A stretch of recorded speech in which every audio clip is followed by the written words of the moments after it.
শিৱসাগৰৰ চিন্তামণিগড়ত বাংলাদেশী সোমাইছে। আজি চিন্তামণিগড় ওচৰৰ পাজৰে মানুহে মোলে ফোন কৰিছে। এটা চিন্তামণিগড় মোৰ ঘৰৰ পৰা কেই কিলোমিটাৰ, 15-20 কিলোমিটাৰ দূৰ, 15 কিলোমিটাৰো নহয়। এটা চিন্তামণিগড়ত উচ্ছেদ কৰিবলৈ আমিতো পুলিচলৈ ৰখি নাথাকিম, আমি এইটো এদিনতে উচ্ছেদ কৰিম চিন্তামণিগড়, যিকোনো পৰ্যায়ত গৈ উচ্ছেদ কৰিম। আৰু যিখিনি পুলিচৰ গাত কোব পৰিলে, বাংলাদেশীৰ হাতৰ যিখিনি কোব পৰিলে, প্ৰতি কোবৰ বিচাৰ হ'ব, প্ৰতি কোবৰ বিচাৰ হ'ব, আক্ৰমণ হ'লে প্ৰত্যাক্ৰমণ হ'ব। আৰু অসমৰ খিলঞ্জীয়া মানুহ শেষ যুদ্ধলৈ সাজু থাকক, যুদ্ধ কৰিব লাগিব, নহ'লে জাতি নেবাচ।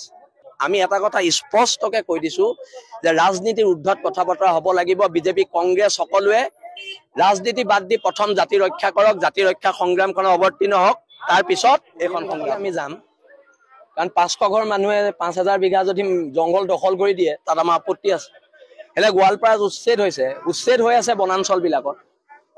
এতিয়া যেতিয়া উচ্ছেদ হৈছে, উচ্ছেদ হওঁতে অসম পুলিচক মাৰিছে তাত বাংলাদেশী মূলৰ মানুহে। অসম পুলিচৰ গাত হাত দিয়াৰ পিছত মানে বাংলাদেশীয়ে এখন যুদ্ধ ঘোষণা কৰি দিল, আৰু সেই যুদ্ধৰ এটা উত্তৰ দিয়াৰ সময়। আৰু তেওঁলোকে যিহেতু প্ৰথম যুদ্ধ কিন্তু ঘোষণা কৰিছে বাংলাদেশী, অসম পুলিচৰ গাত হাত দি, অসম পুলিচৰ মূৰ ফালি দি যুদ্ধ ঘোষণা কৰিছে।